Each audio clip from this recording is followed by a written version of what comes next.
Hello students, welcome to English class. Today we are going to start the new chapter whose title is The Little Girl, and the writer of this story is Catherine Mansfield. So the little girl is very interesting story of one little girl. She is just like nearby the age of like 10 to 13 years. Okay. So before we read, we see the introduction of this lesson. So what is the title? The Little Girl, एक छोटी सी लड़की.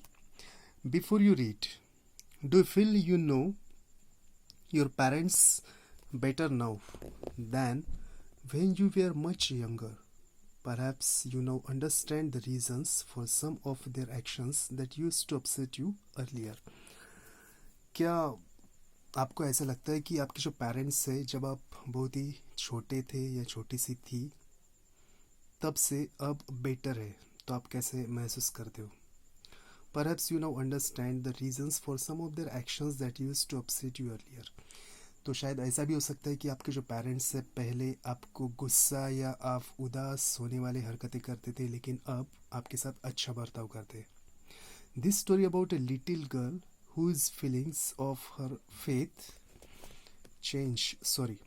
whose feelings for her father changed from fear to understanding will probably find an echo in every home. तो यहाँ पर भी एक little girl की कहानी है जो पहले उसके पापा उसको बिल्कुल पसंद नहीं आते, लेकिन बाद में उसके पापा के प्रति जो गुस्सा होता है वो कम हो जाता है और वो अपने पापा से प्यार करने लगती है. So that's why the title of this story is given The Little Girl. So now let's start. What is the story? See, to the little girl, he was a figure to be feared and avoided. यहाँ पर एक छोटी जो central character वो एक little girl है. And to the little girl he was a figure to be feared and avoided. तो यहाँ पर ही किसके लिए? उस लिटिल गर्ल के पापा. Okay, means father. To the little girl he was a figure to be feared, मतलब उस लिटिल गर्ल के लिए वो मतलब उसके पापा कैसे थे? टू बी फियर्ड, एक बहुत डरावनी, मतलब उसको उस लिटिल गर्ल को उसके पापा का बहुत डर लगता था उनकी तरफ देखने के बाद. So what is the meaning of this phrase? A person to be feared, मतलब एक ऐसा पर्सन जिसको देखकर डर लगता है. तो obviously in the first line it's clear that the little girl was fear about her father. वो अपने पापा से डरती थी. एंड अवॉइडेड, और वो अवॉइड भी करती थी अपने पापा से या पापा को. Every morning before going to work, he came into her room and gave her a casual kiss. तो जब उसके पापा हमेशा ऑफिस जाते थे, वर्क के लिए बाहर जाते थे, तो जाने से पहले हमेशा उसके पापा उसके कमरे में आते थे और उसको एक किस करते थे. उसको एक कैजुअल किस, मतलब उसकी पप्पी लेते थे. To which she responded with good bye father.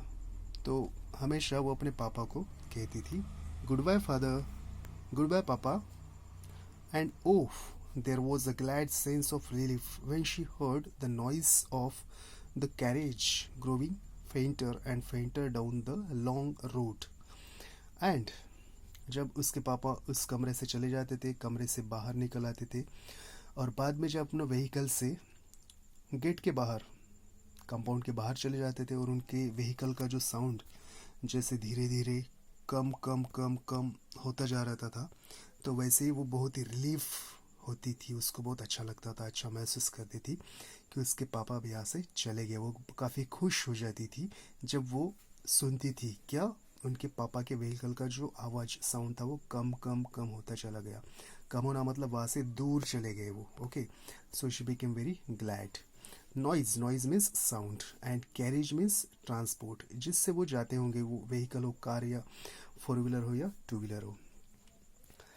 So then in the next paragraph, so that's why easy example, and easy example is given here, how she was afraid of her father. वो कैसे अपने पापा से डरती थी. In the evening when he came home, she stood near the staircase. अब जब उसके पापा शाम को इवनिंग में घर लौट कर आते थे तो वो खड़े रहते थे. कहाँ? The staircase, staircase means वहाँ पर जो सीढ़ी या मतलब जो जहाँ पर शूज़ या चप्पल्स रखने का जो स्टैंड होता है उसके पास वो खड़े रहते थे. And sorry, in the evening when he came, जब शाम को इवनिंग में उसके पापा घर लौटते थे.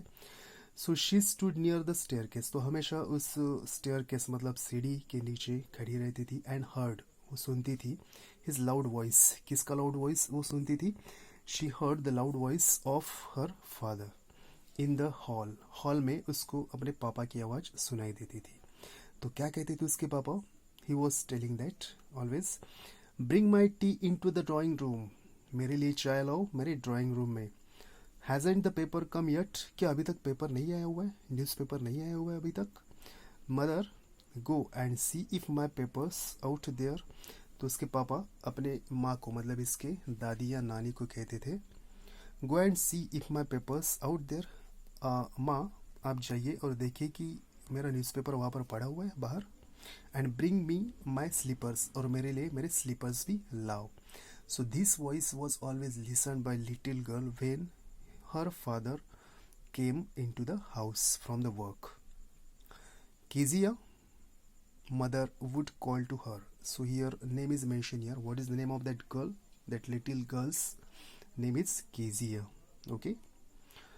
तो कीजिया की मतलब उस लिटिल गर्ल की मम्मी, मदर, उसको कहती थी, क्या कहती थी? Kezia, if you are a good girl, you can come down and take off father's boots. तो कीजिया की मदर कीजिया को कहती थी, if you are a good girl, अगर तुम अच्छी गर्ल हो, अच्छी लड़की हो, तो तुम नीचे जा सकते हो और अपने पापा का जो बूट्स है, पापा के जो बूट्स है वो उनके पैरों से निकाल सकते हो. टेक ऑफ मतलब उनके पैरों में जो शूज़ है उसको आप तुम निकाल सकती हो अगर तुम अच्छी गर्ल हो तो ऐसी उसकी जब मम्मी कहती थी तो उसको जाना पड़ता था.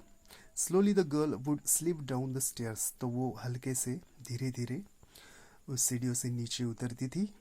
मोर slowly still across the hall, और बिल्कुल हल्के से धीरे धीरे, क्योंकि वो डरती थी अपने पापा से, तो बिल्कुल धीरे धीरे वो उस हॉल में चली जाती थी. And push open the drawing room door, और हल्के से उस ड्राइंग रूम का जो डोर था वो ओपन करती थी. By that time he had his spectacles on and looked at her over them in a way that was terrifying to the little girl. तो जब उस हॉल में वो जाती थी तो वो देख रही थी अपने पापा को. उसके पापा स्पेक्टेकल से देखते थे, मतलब चश्मा लगाए हुए. एंड लुक्ड एट हर, जब उसके पापा ने कीजिया की तरफ, कीजिया के पापा ने कीजिया की तरफ देखा, in a way was terrifying to the little girl. तो उनका जो देखने का तरीका था वो देखकर भी केजिया मतलब वो लिटिल गर्ल काफ़ी डर गई थी. Well Kezia, hurry up and pull off this boots and take them outside, have you been a good girl today. तो उसके पापा ने देखा केजिया आई हुई है लेकिन वो डर रही है मुझसे, तो उसके पापा ने केजिया को कहा, क्या कहा? हरी अप, चलो जल्दी करो बेटा. And pull off this boots, चलो जल्दी निकालो ये जो बूट्स है ना मेरे पैरों से निकालो जल्दी. एंड टेक देम आउटसाइड, और उनको बाजू में रख दो. Have you been a good girl today, क्या तुम आज एक अच्छी लड़की बनोगी? तो क्या जवाब दी थी Kezia? I don't know father. डर गई है कीजिया, और डरते डरते वो अपने पापा से कहा उसने, आई डोंट नो फादर, मतलब डर के मारे उसके मुंह से कुछ वर्ड्स भी अच्छी तरह से नहीं निकल रहे. जैसे हम तोतलाते हैं, जैसे डर के मारे, कभी कभी डर के मारे हमारे मुंह से कुछ वर्ड नहीं निकलते, ऐसी यहाँ पर किसकी कंडीशन हो चुकी है? केजिया की. तो क्या कहा उसके पापा ने? You don't know, if you stutter like that mother will have to take you to the doctor. तो उसकी कॉपी करते हुए, उसको चिढ़ाते हुए या मतलब उसकी नकल करते हुए पापा ने उसको कहा, यू डोंट नो, क्या तुम्हें पता नहीं? If you stutter, stutter what is the meaning? Hesitate, अगर तुम ऐसे तुतलाओगी like that mother will have to take you to the doctor. तो अगर तुम ऐसे तुतलाओगी मतलब स्टटर करोगी तो तुम्हारी जो मम्मी है वो तुम्हें डॉक्टर के पास लेके जाएगी. So we stop here and we see the next part in the next period. Still you write word meanings and I give you some questions. Thank you.